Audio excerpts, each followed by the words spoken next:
So in this section, we're going to look at the different types of connective tissue. We're going to get some basics about their characteristics and nervous tissue. All right, so we're just going to look at a general overview here, and we're going to start with three types of cartilage here. So what you want to do when you're looking at the cartilage is you want to learn to recognize the lacunae, and this kind of appears as octopus suckers. So first here we're looking at elastic cartilage. Lacunae are spaces with cells called chondrocytes. They kind of look like octopus suckers. The lacunae, that's what lets you know that you have cartilage. And then you're going to need to decide what kind. So there are two things to look for.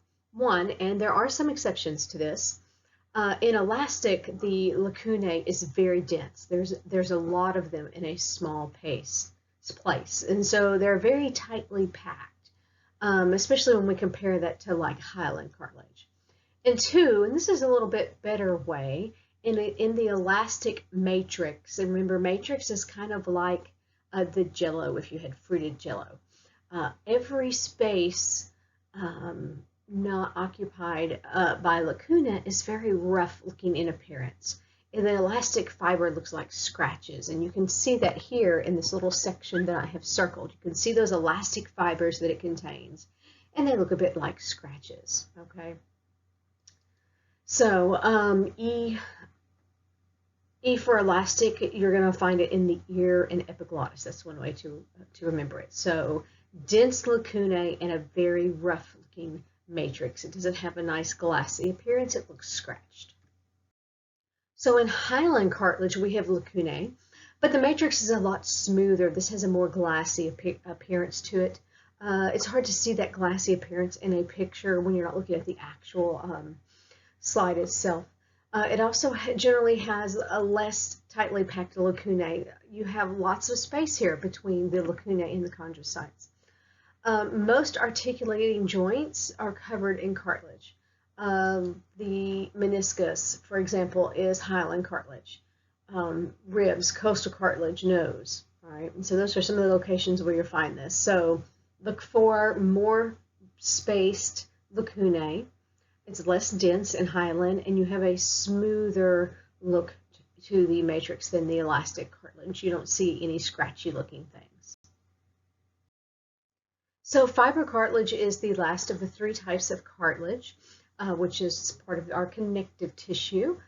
We have lacunae here, but they're not near as obvious, but you can see in this little circled portion, we do have some white space, and we have a lacuna, and then we have that dense little portion in the middle. Okay, so you can still see the whitish space surrounding a chondrocyte. That is important because sometimes people mistake fibrocartilage for muscle. Okay, so be careful. So the lacunae look different, but you also have striations, and that's the appearance of fibers going along in the same direction. It kind of looks wispy cloud-like in this particular tissue. Really important, I can't stress enough to recognize the white portion there around the lacuna and the striations, so you don't confuse this with muscle. You're more likely to misidentify it as muscle than one of the other types of cartilage because the chondrocytes and lacunae are so much smaller.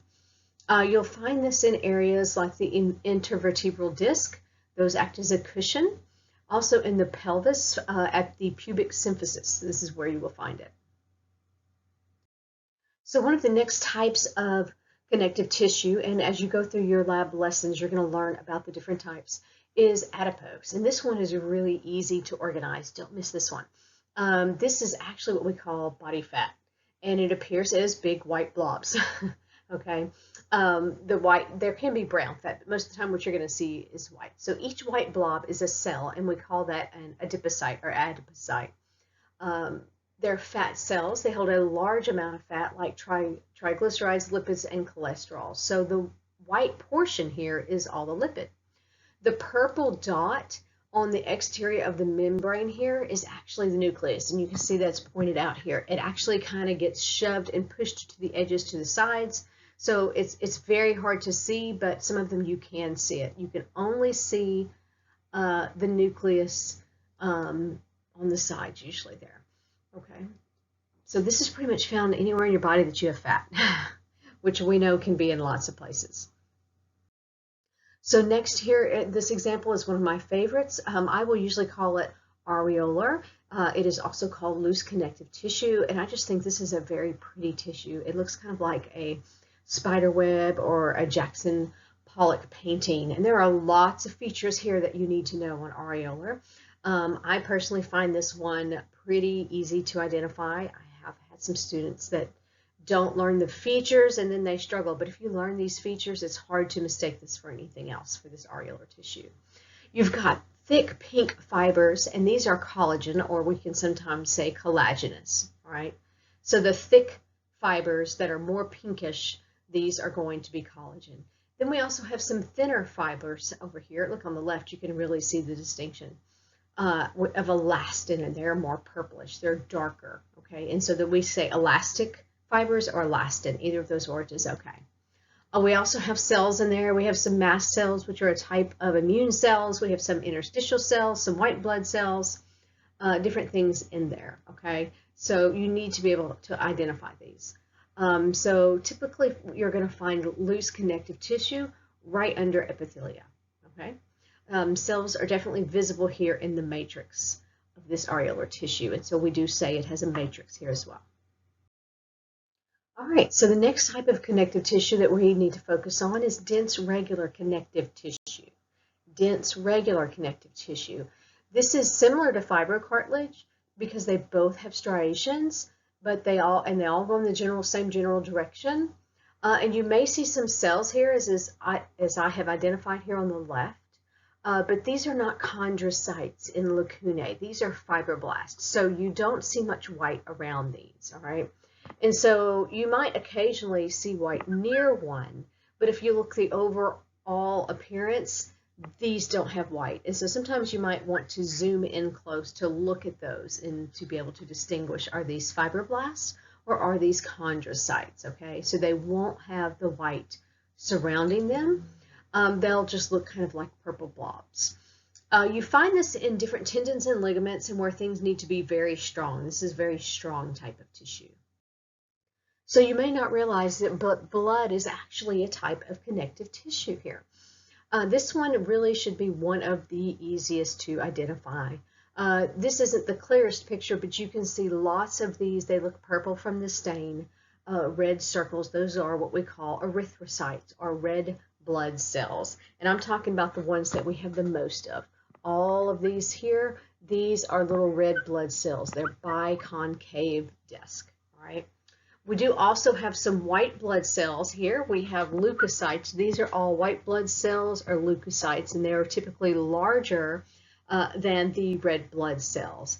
And if you look really closely, you can see some cell fragments here, some little dark portions. They just kind of look like little dots in there. Those are what we call platelets, and these are all going to be features that you will need to be able to identify. But this should be a pretty easy one to learn. But you need to be sure that you remember that blood is a connective tissue. So compact bone is another one that is pretty easy to identify. It has these very obvious concentric circles that look kind of like a piece of wood, like the rings on a piece of wood. The purpose of this structure is to nourish and help regulate osteocytes in the bone matrix. The concentric circles themselves we call an osteon, and you're going to need to be able to identify that. So one circle there, that is an osteon, and they surround what we call a haversian or central canal, and that's going to be this opening here in the middle. That is a haversian or central canal. Okay, either word is fine. And so those are circular vessels. They run the length of the bone, and they supply different blood vessels and all for osteocytes. And so in the matrix, you're going to find things like calcium salts deposited on collagen, and that is what forms the different layers. And then some of the features that you're going to look at are going to be haversian canal, lacuna, osteocytes, and lamellae. All right. Spongy bone looks quite a bit different than compact bone.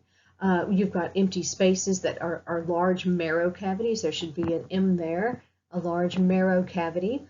Those are going to be lined by osteoblast and osteoclast, which help with the bone remodeling. They help lay down and remove bone, okay? We also call this the endosteum. And then that's one of the layers. And then we also have an outer layer that we call the periosteum.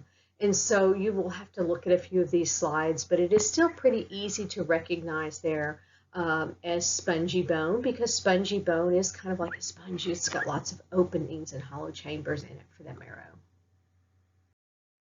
So lastly, here is an example of a neuron. We don't get too deep into nervous tissue.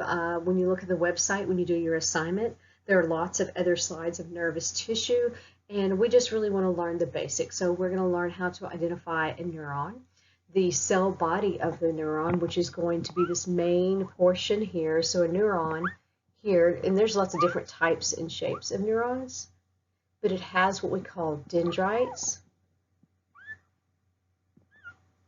and then a center portion that you would call the neuron. The dendrites are these long portions that extend out, okay? And so you can see some dendrites right there and right there. And then you can see here they have a nucleus, all right? And so that does it for the introduction, and I hope this will help you to understand as you go through your lab activities what to look for and how to really focus on understanding what you're looking at and not just rote memorization. If you just try to rote memorize these, you are not going to do very well in your lab exam, okay? So really focus on learning the characteristics, and good luck.